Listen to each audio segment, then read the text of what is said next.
We good? Sí, señor. Five, four, Three, two. three. 4, 5. Tricks, you know what I'm talking about? That lettuce, that lettuce. Gotta get it. Gotta get it. That lettuce, that lettuce, focused all on the check.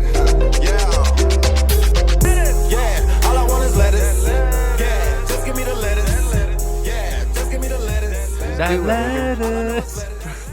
Lettuce heads, we are back with another episode of Please Let Us Golf, the podcast. Tonight, you got Goldie, you got Golfberg, you What got up? Adam.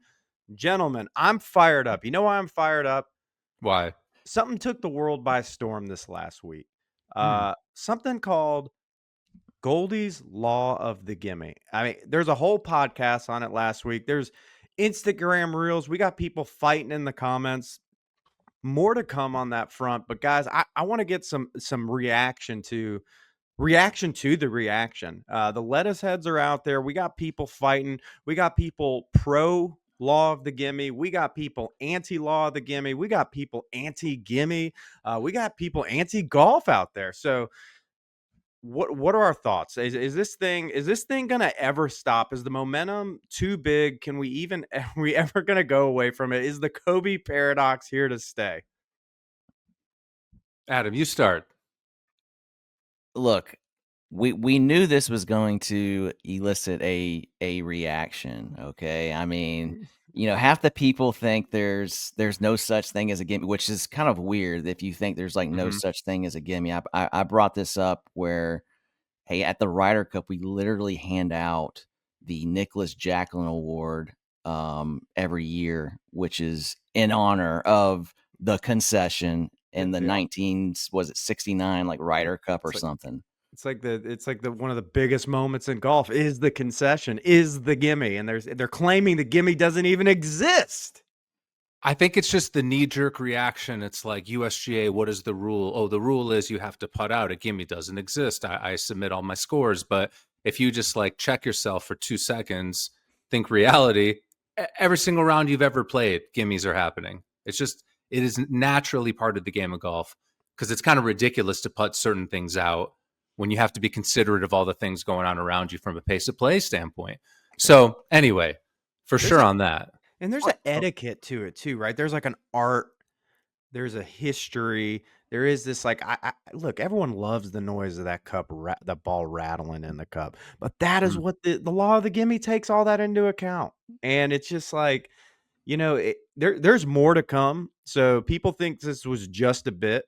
A There are- great move that made me realize a great move is you're playing against someone. Say they got a 2-footer for birdie. Don't make them putt it.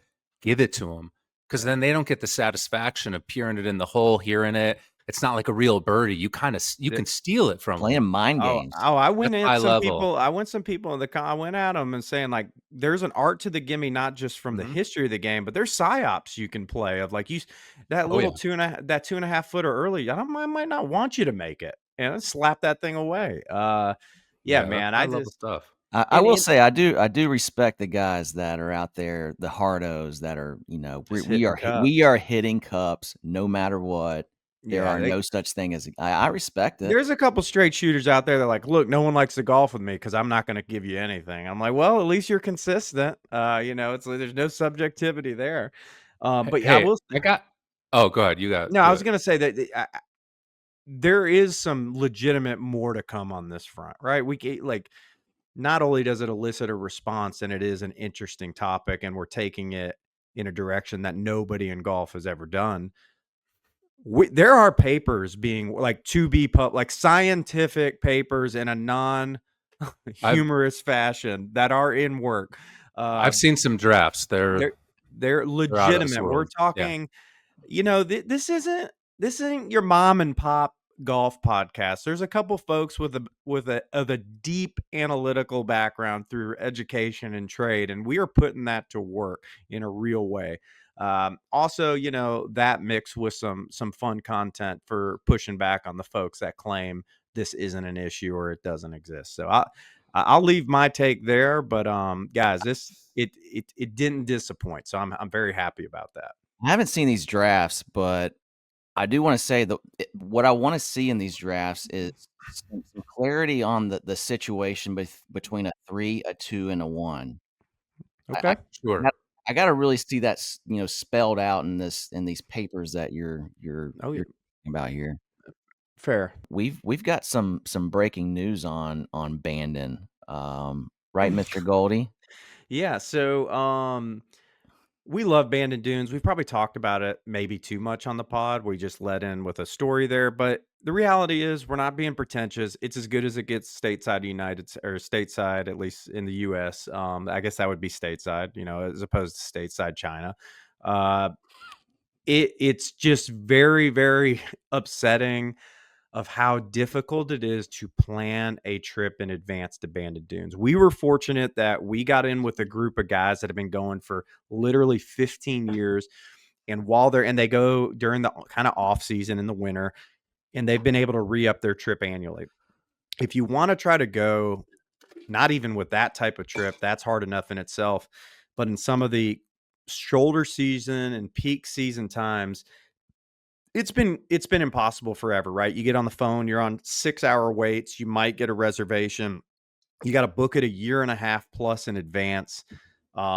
So Bandon heard this and they revamped their process recently. If you're not aware, they went to now a lottery-based system. So instead of you having to guess when to call and being on the phone forever in a day, maybe you get through, you get cut off, you don't get back in line. This places you in a queue. Sounds good. Well, man, they've ran two of it now for 2026, and it sucks. Nobody's getting selected for this It's thing. It's incredibly un-American.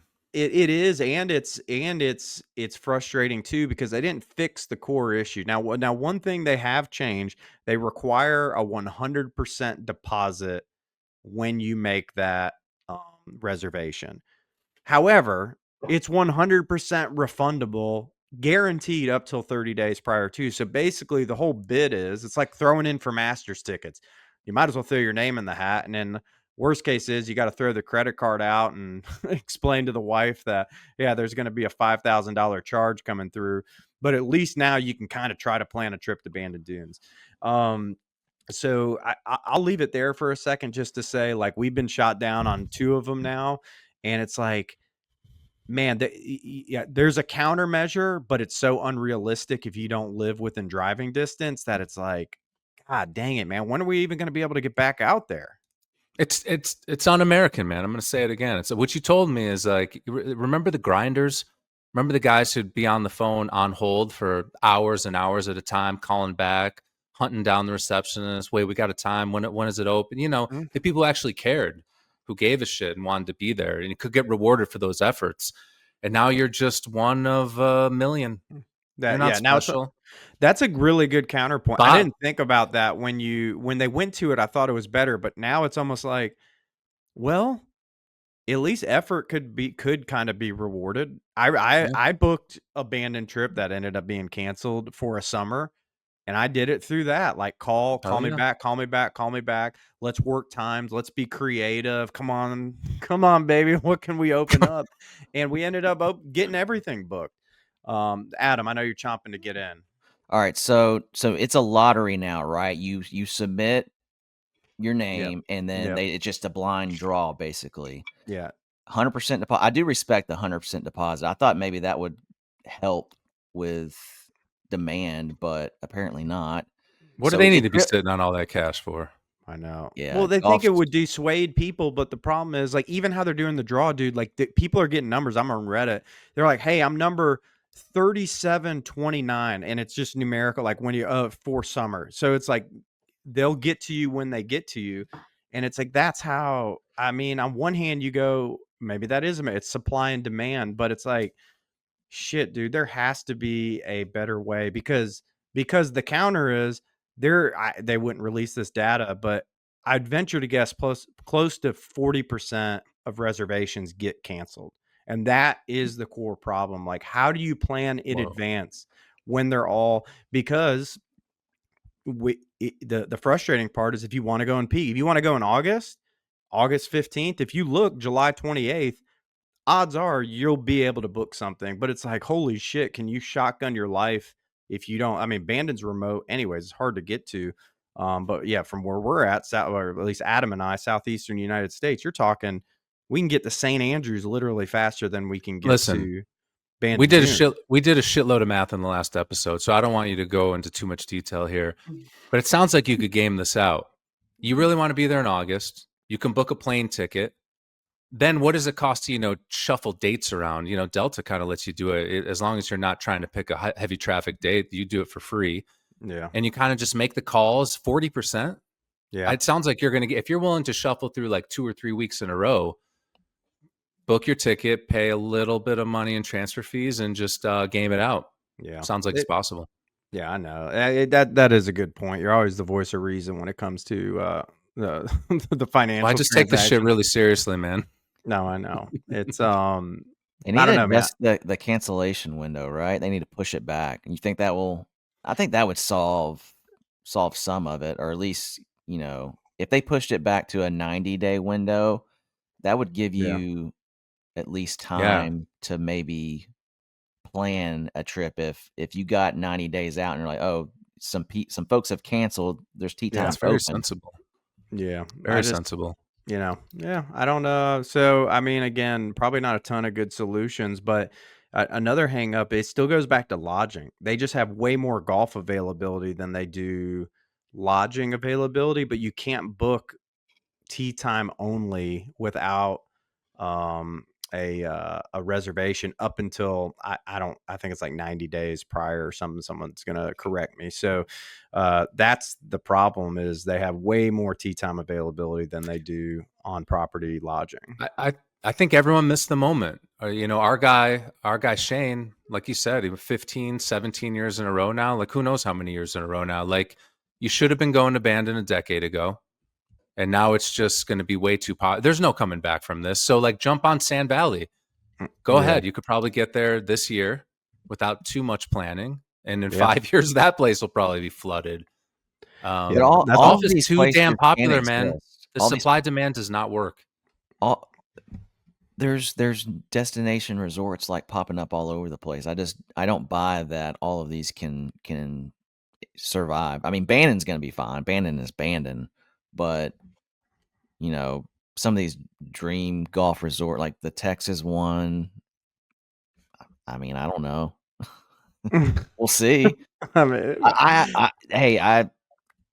mean, I have doubts about like a place like Cabot Citrus just because we've played the Karoo and it's a dumpster fire. well, I mean, I don't know, man. The golf. We keep saying golf's gonna the bubble's gonna burst, just like the the houses were gonna burst, right? It's just not. So I don't know, man. I love golf so much, so it's kind of like it's hard for me to say it's gonna burst because like golf is the sickest thing ever. So why would it? But what bubble? Are people over leveraged on their golf clubs? I don't. It's over leveraged on. Are people going to be dropping out of country clubs like flies? Yeah, everybody got rich during COVID. It is true. We're stayed reining rich. that back in, man. So, all right, guys. Any closing thoughts on never going to Bandon Dunes again? I can just drive to Bandon Dunes though pretty easily, so I'm gonna get some tee times and go, and I'll take pictures for you guys, and it'll be great. I don't know why. It's insane. Fuck you. So let's transition. In topic only into a little professional golf rundown, right? There's a lot of micro topics that we need to hit on. I'm gonna tee up the first one for full. Oh, you want to do some off the cuff stuff? Yes, some off the cuff stuff. I actually just exited out of something I wanted to pull out. I couldn't even do it. But off the cuff stuff. Off the cuff stuff. Only come in here if you like this stuff. Yeah, well, so the first one I was going to bring up is Lucas Glover went off. He was on a pod. Mr. Schwitzy himself. He's kind of a badass. Yeah, he went after Aim Point, and he was bringing some receipts. He was saying, the data would show that not anybody is not improved their putting or made more putts because of aim point. He talked about it being Mhm. rude, stomping up all around the hole. But most importantly, he just It said is rude. it's slow as shit. Yeah. Now I'll say this: I kind of ride for most of his points. It is grand coming from the throat putter king of the current generation here. You Absolutely. know, the broomstick anchor. Okay, he would say he's He not don't anchoring, he but doesn't look great, but he's not slowing us down. yeah, he's not slowing us down. I appreciate that. He's not anchoring. Yeah, he's keeping it He's slick. throat anchoring. But yeah, he's definitely throat anchoring. So I don't know, guys. I mean, I don't know how much we have to spend on aim point, but it is like it does strike me as one of these things of like a trend, like a fad people do, like a diet, and you're like, do we really need that, or do you just need to like exercise a little more and cut down the calories? Do you have to be on a carnivore diet? Right. Like I just Yeah, or like what I was thinking is aim point is really great for like trying to develop instincts about green reading. And I mm, think it could be something people do while they practice and while yeah. their practice rounds even, but in a tournament it should be outlawed. Just and I know that it would be slight, but they could identify exactly what people are doing. And Adam, you got an aim point take? Because I actually I had a linkage into a topic I know Aaron wanted to bring up. Nothing other than it sucks. I hate it, and I am I am curious about his data point saying that it doesn't help, because I would say Max Homa being, maybe the most prominent aim point guy, he's talked in length about how much it helps him. I know that's just one guy, but obviously if they're doing it, it's improving something in their putting. So I don't know obviously it what. improves it. It's like decade system, but imagine if they did decade every time they came up to the green, the caddy Yeah. walked the whole thing, and it's like But it's Lucas just Glover slow. says he has data saying that it doesn't help. I mean, but on the flip side, people would say it's like Oh, people say there's wh- data that shows like anchoring doesn't help. I think why? the misleading part of that is it's all relative to the putter. Like people, because the counter people go like, oh, if the broomstick anchor helped everyone or helped, everyone would do it, but it doesn't help everyone. It Is helps poor putters become average putters. So I don't I would need to Where's see his Lucas Glover sources. getting this research? Is he Yeah, like he does his own research kind of guy? he's Is he got a one of those think kind of tank. guys? He's got Rand Corporation out there just funneling them info. But here's my linkage I was going to do, guys. So we're going to be dynamic. We didn't plan for this linkage exactly, but we got Lucas Glover. He's railing on aim point. He's railing on slow play mainly. The slow play king who Aaron, Mr. Golfberg, can't stand, and Yeah. I know you wanted to hit was Tom Kim, but also TGL issues Adam wanted to bring up. I know you wanted to talk about, but Tom Kim was in TGL putting lights out when he was on a shot clock. So that kind of just made me, just as a thought bubble before you go in, I know you want to eviscerate them. It might be their own time, might be their own worst enemy on some of these guys. I think there is that fine line of golf. If you've played any competitive level of golf, there's that fine line of like Zen state focus and then like thinking too much and not playing quickly. Like there's that weird sweet spot you're trying to hit. And it's like, well, Tom Kim and TGL was a god.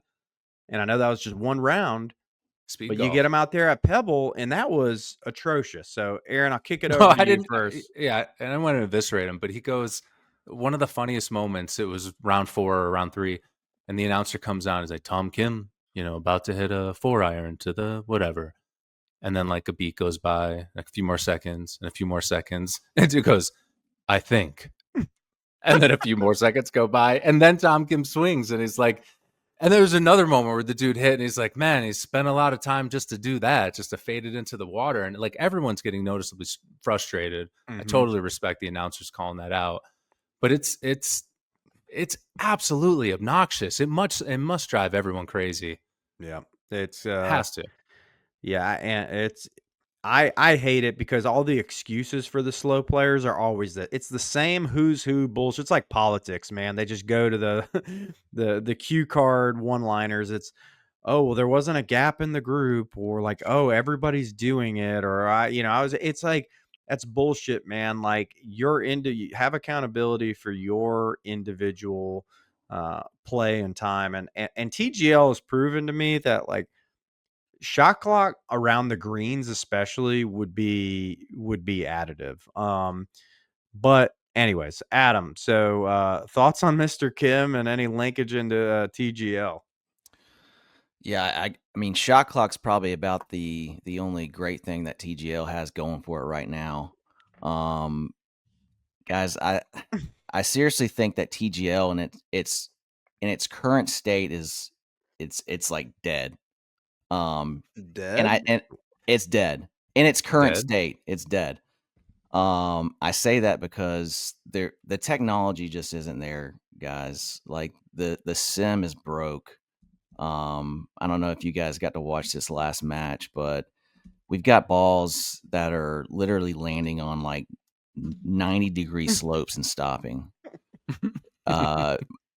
You said that week Fleetwood, one, Adam. You said it doesn't roll out enough.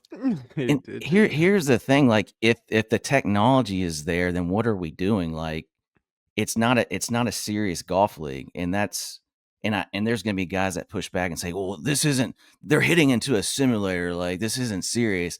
But you know what? That's not how they're billing this product. Like Tiger and Rory and all these investors, they are selling you that this is a serious golf product, and it can't be a serious golf product if the technology is not there, and it's not there. Yeah, I mean, the only pushback I would have is I don't think it's as much of an issue that the technology isn't there.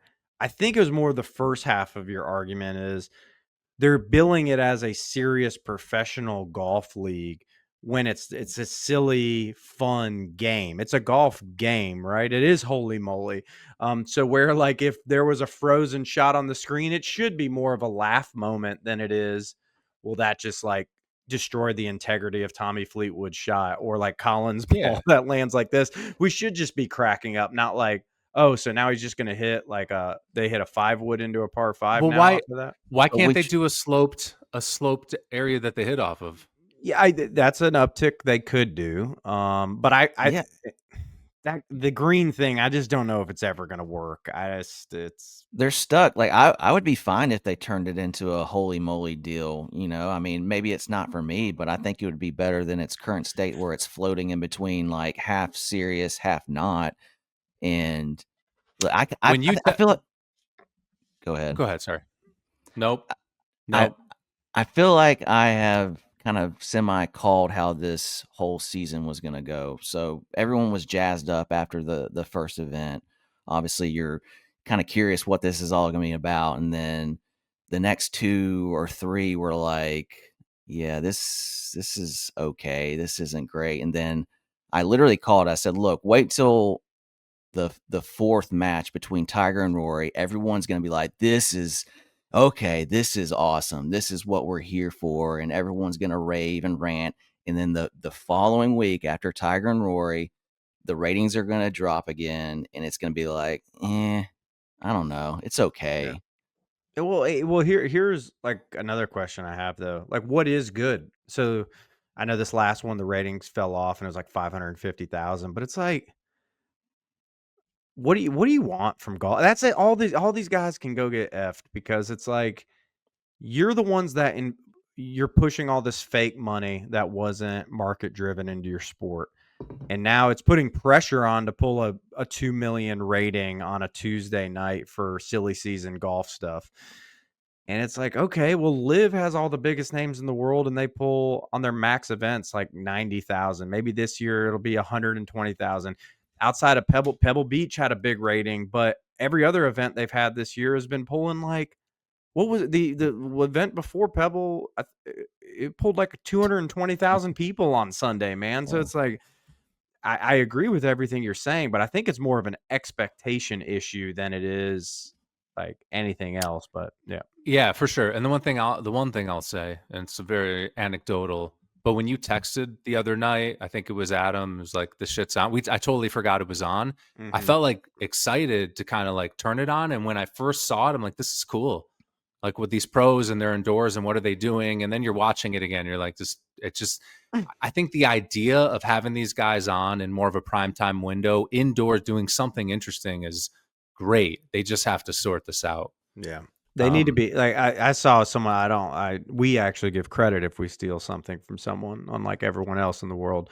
But I don't remember who it is, so I can't give them the credit. But we mentioned how like them hitting shots would be cool, but they were like, why is there literally not obstacles?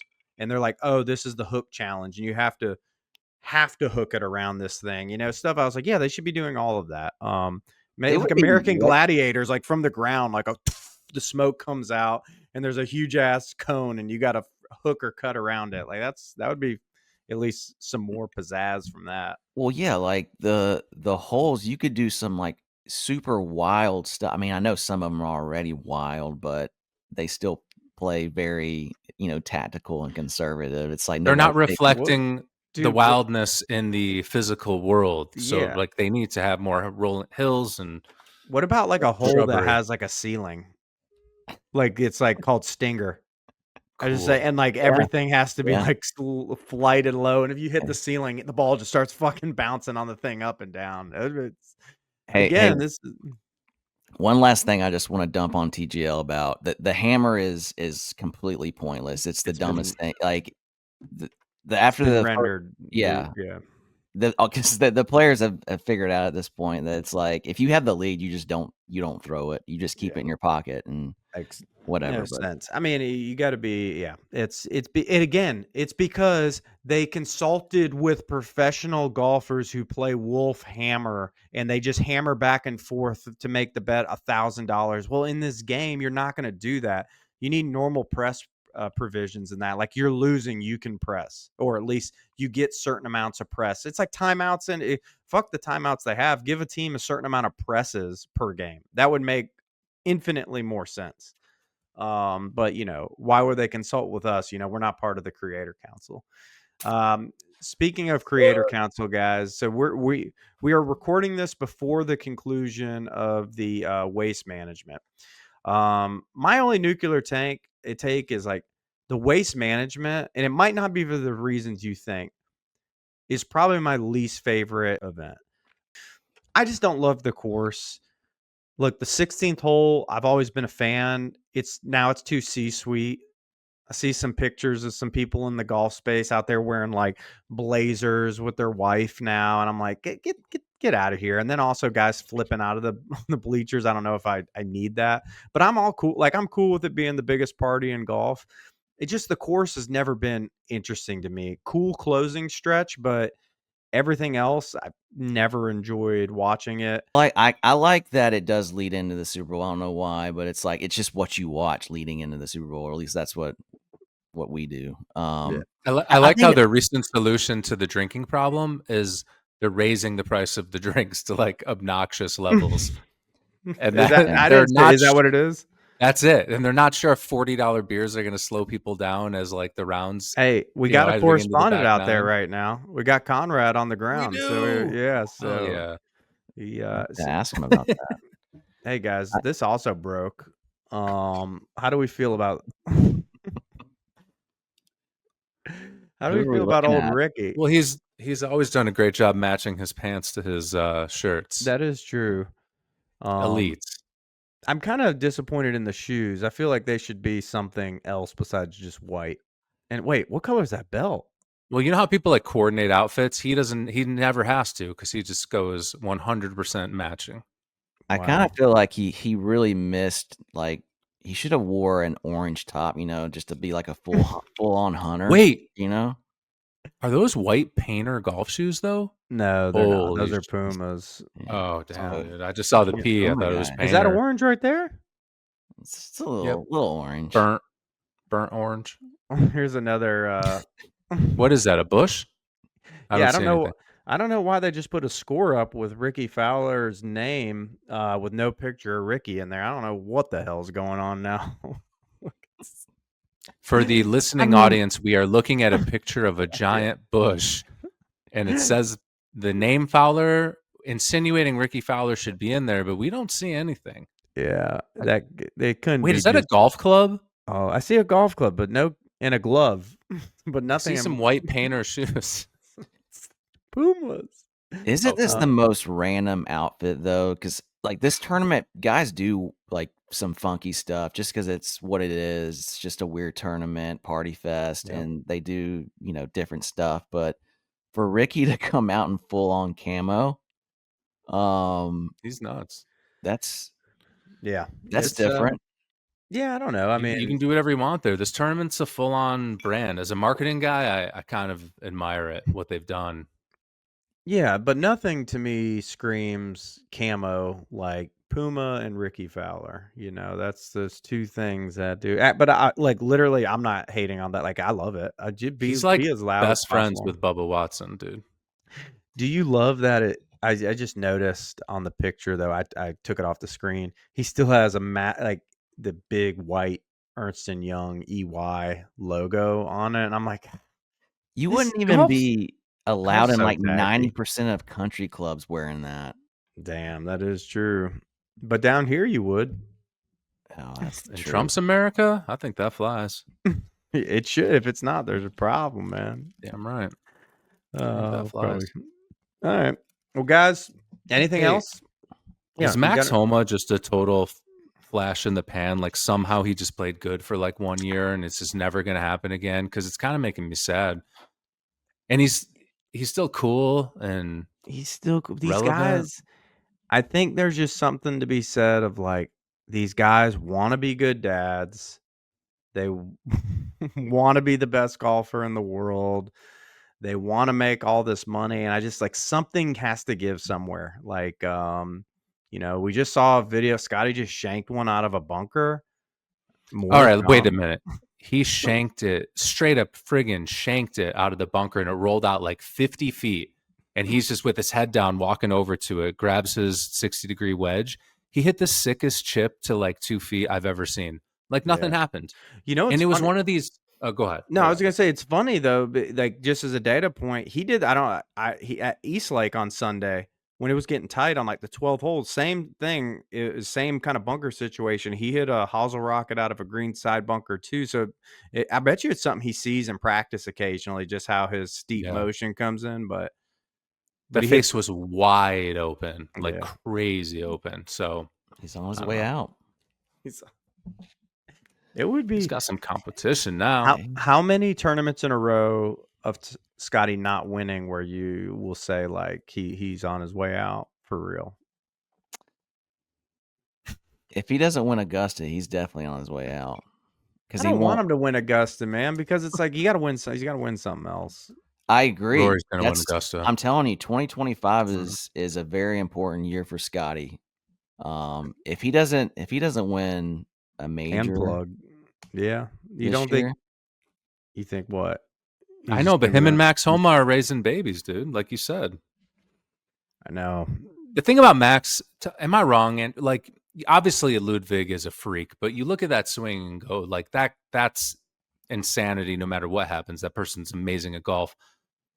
Like Max, I'm not sure. He's definitely not flashy, and so it's almost like when it's working, it looks good, and when it's not, I'm like, I don't know. It kind of makes sense. He keeps making bogey, but it's weird because like there is an overlap to Ludwig because there's just like this simplicity to probably both of their swings, but Max's looks more unnatural. Like Ludwig's just like his body type, and this Max, it's still that kind of more modern, super laid off, abbreviated. It's almost like he wants to swing further back, but he's been trained like you can't do it, and that's how you flush it every single time. But that's one thing I think with their new coach, they're trying to extend his backswing a little, and I'm like, that's another scary thing. I'm like, dude, you like took over the world and had a bad 6 months, and you just like dropped your coach that got you there, and now you're redoing your swing. He's a high floor guy, high floor, low ceiling. Whoa, that's tough. But that's the problem with the PGA Tour is they don't. Oh, you know what, guys? I totally blew over a topic, and it's one that I think we do need to spend a minute on. Live. We're talking. I was going to say the issue of the PGA Tour is they don't have the luxury of Max Homas and Jordan Spieths and Justin Thomases to not be good at golf. They're atrophying of their stars. At least for personality relative to performance. You got Live official announcement USGA that they are getting exemptions into the U.S. Open. So in 25, the top ranked any live player ranked in the top 3 of the league standings who is not otherwise exempt gets an exemption into the U.S. Open. So, if anybody isn't, John Rahm's already exempt, Brooks is already exempt, Bryson's already exempt, but those guys that aren't exempt, Cam's exempt. So if anyone's in the top 3, the highest ranked person will get an exemption for but the live season. For the live season, current live season, the current live season. But going into 26 and beyond, it will include the points winner from the year before and somebody in the top 3 of the current season. So you're going to get 2 exemptions in from live that are not auto qualifiers from OWGR, which none of them will be, moving forward, and then or from being a major championship winner. So some traction, but then it goes into this whole, we're not going to get into the news that broke of Trump's going to save golf, but Liv's getting formal exemptions now. It doesn't sound like Liv is going anywhere. So it's not good news. I know it's interesting. To be frank, though, OWGR can't be used. So it's like, I kind of get why USGA is giving an exemption. I don't like it. This isn't good. This just like, why would Liv and why would they come together at this point? Now there's obviously a pathway for the guys that jump ship to get back into the majors without OWGR. Let's go. Let's get it back together. All this division doesn't work. Haven't we learned anything? Yeah, but But this puts the power back into Liv's hands, I feel like. Because the only card that the PGA Tour could play is hey, look, you guys aren't getting no WGR, and your exemptions are going to run out at some point. All I hope, I'm not spending any more time. I just hope whatever happens, it removes choice from the players. I'm usually pro labor. In this one, whatever it is, I hope it mandates global travel on a cool schedule to cool locations on a more infrequent basis. And I'll take it from there. All right, I think we could wrap this. We put a bow on it with that. So for Goldie, Golfberg, Adam, I like that. Adam, I had a little bit. I almost got as deep as you on that. Adam, so as always. Hey, I forgot to say congratulations to Patrick Mahomes on winning his 4th Super Bowl. That was awesome. That was awesome to see. You're going out on a limb. You're doing the prediction. Okay, I like it. I'm going with Team Saquon, man. Let's do it. Let's break up the dynasty. It's already happened. Yeah, I honestly don't. I'm just ready for the commercials, which there is a Tim Robinson commercial out there. So, all right, check us out every Tuesday. Comment, like, subscribe. Stay plugged. And remember the Kobe paradox.